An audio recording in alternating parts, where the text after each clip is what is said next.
Bismillahirrahmanirrahim. Assalamualaikum warahmatullahi wabarakatuh.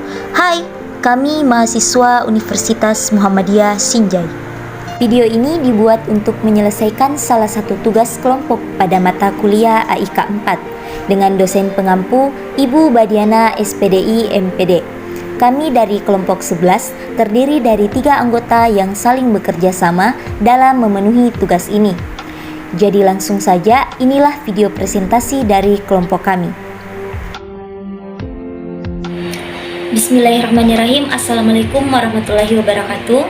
Pertama-tama marilah kita panjatkan puji syukur kehadirat Allah Subhanahu wa taala karena atas berkat rahmat dan hidayahnya kita masih dapat berada di tempat ini bersama-sama guna melakukan aktivitas kami sebagai mahasiswa. Dan tak lupa pula kita kirimkan sholawat dan salam kepada Nabi junjungan kita Nabi Muhammad SAW. Allahumma shalli ala sayyidina Muhammad wa ala ali Muhammad, di mana beliau adalah suri toladan bagi kita semua. Baik, saya Hermali Santi selaku moderator yang akan memandu jalannya video presentasi pada kali ini. Baik, sebelum kita memulai lebih lanjut, izinkan kelompok kami untuk memperkenalkan diri. Saya sendiri Hermali Santi dengan NIM 200222190, kemudian Iwanda Putra M 200222189 dan Nur Ihsan 200222212. Kami dari kelompok 11 membahas tentang dakwah bilhal melalui pengembangan dan penerapan IPTEX. Pemateri pertama yaitu Saudara Iwanda Putra M yang menjelaskan tentang setiap muslim adalah dai dan bekerja adalah dakwah. Kemudian pemateri kedua yaitu Saudara Nur Ihsan yang menjelaskan tentang kewajiban mengembangkan dan menyampaikan ilmu. Pengertian dakwah bilhal. Jadi di sini kita akan pahami bersama bahwa apa sih itu yang dimaksud dengan dakwah bilhal itu sendiri. Jadi secara etimologi, dakwah bilhal merupakan gabungan dari dua kata, yaitu kata dakwah dan al-hal. Kata di dakwah artinya menyuruh, memanggil, sedangkan kata al-hal berarti keadaan. Jika dua kata ini dihubungkan, maka dakwah bilhal mengandung arti memanggil, menyuruh dengan menggunakan keadaan, atau menyuruh, mengajak dengan perbuatan nyata. Sedangkan secara terminologis, dakwah mengandung pengertian mendorong manusia agar perbuatan kebajikan dan menuntut pada petunjuk, menyuruh mereka berbuat kebajikan dan melarang mereka dari perbuatan mungkar agar mereka mendapat kebahagiaan dunia akhirat. Dengan demikian, dakwah bilhal adalah memanggil, menyuruh manusia ke jalan Allah Subhanahu wa taala untuk kebahagiaan dan akhirat dengan menggunakan keadaan manusia yang didakwai, atau memanggil ke jalan Allah untuk kebahagiaan manusia dunia akhirat dengan perbuatan nyata dan sesuai dengan keadaan manusia. Setiap muslim adalah dai. Jadi penjelasannya di sini adalah bahwa setiap manusia itu adalah dai. Jadi kita akan pahami bersama bahwa kita adalah dai. Sebelum menjadi apapun, dari kalimat tersebut dapat kita simpulkan bahwa pada dasarnya kita adalah seorang dai.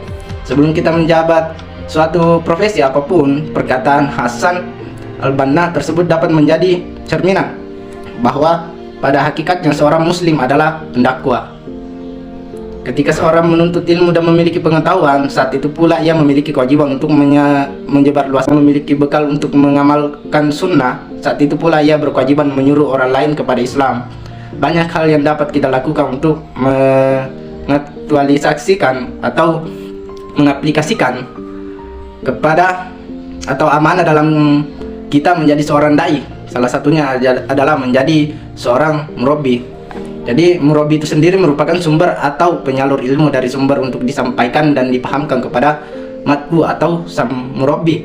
Sebab itulah peranan murabbi sangat mempengaruhi keberlangsungan serta output dari kegiatan tarbiyah. Sebagai simpul dakwah terhadap jamaah, seorang murabbi dituntut memikirkan kegiatan dakwah dengan segenap memperhatikan. Untuk menjadi seorang murabbi idaman, kita hendaknya memperhatikan beberapa hal seperti ruhiyah. Ruhiyah adalah dasar keberhasilan dakwah. Jika ruhiyah terbaikan, sebagai apapun retorika, sebagus apapun retorika, kemudian sebanyak apapun kosakata yang teman-teman pahami, ketika ruhiyah ini terabaikan, dakwah kita dan pemahaman kita terhadap kondisi madu semuanya akan sia-sia. Dan ikhlas karena Allah Ta'ala bermakna seorang murabi melakukan tabiat untuk mendekatkan diri takarrub kepada Allah Subhanahu wa taala, memperbaiki hambanya dan mengeluarkan mereka dari kegelapan, kebodohan dan kemaksiatan menuju cahaya ilmu ketaatan. Niat yang ikhlas juga akan mengiring seorang murabi melahirkan dakwanya dari dasar kecintaan kepada Allah dan untuk agamanya serta keciptaannya kepada kebaikan untuk semua manusia. Allah Ta'ala kecuali mereka dan lenyaplah di akhirat itu apa yang telah mereka usahakan di dunia dan sia-sia apa yang telah mereka kerjakan. Kemudian kita melangkah ke poin selanjutnya, yaitu bekerja adalah dakwah. Jadi di sini bekerja itu adalah dakwah. Di dalam dunia pekerjaan seorang muslim adalah bertanggung jawab untuk berdakwah.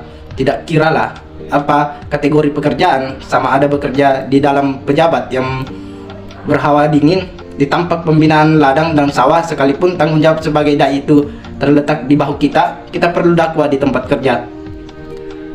Ya, selaras dengan firman Allah Subhanahu wa taala seluruh surah Al-Imran ayat 110 yang artinya, kamu adalah umat yang terbaik yang dilahirkan untuk manusia, menyuruh kepada yang ma'ruf dan mencegah daripada yang mungkar dan beriman kepada Allah Subhanahu wa taala.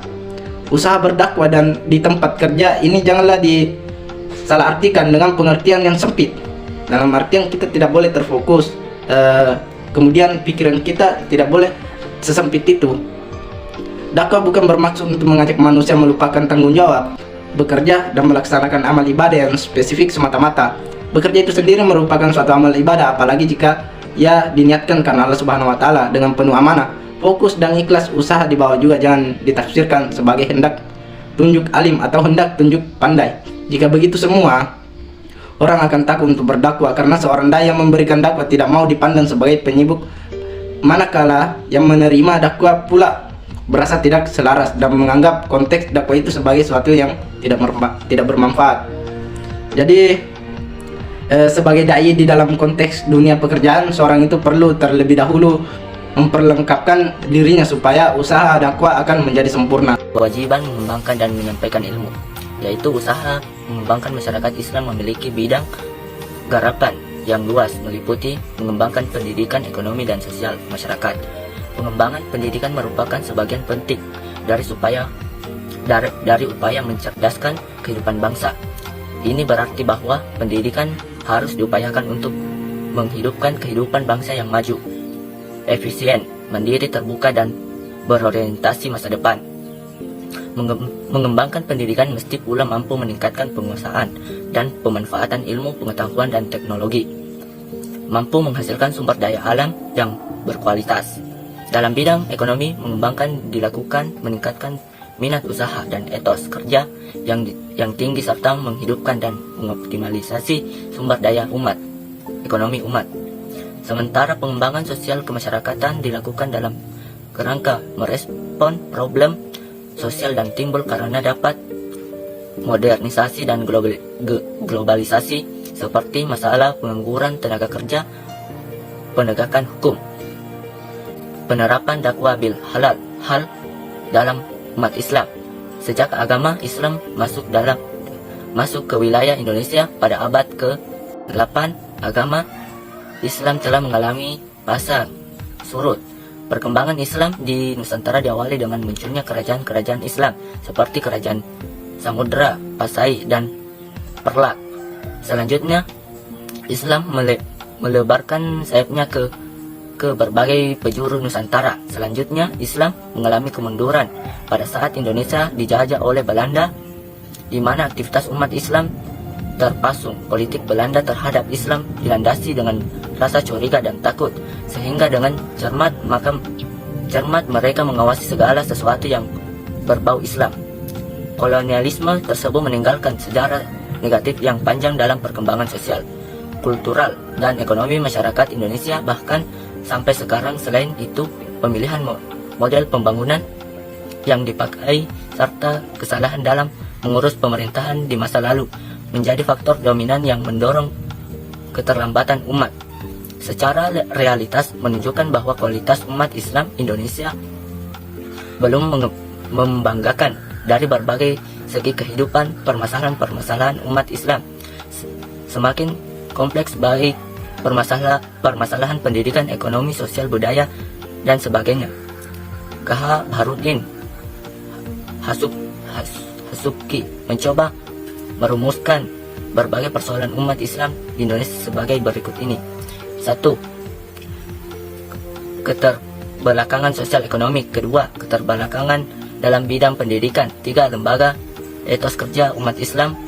Kerja ini menyangkut penerapan disiplin, penghargaan terhadap waktu, penentuan orientasi ke depan, dan kemampuan kerja keras dengan penuh semangat. 4.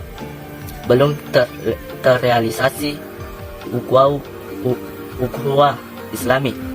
Baik, kesimpulannya, pendidikan Islam di era globalisasi adalah pendidikan Islam yang mampu menyesuaikan perkembangan zaman dan perkembangan teknologi.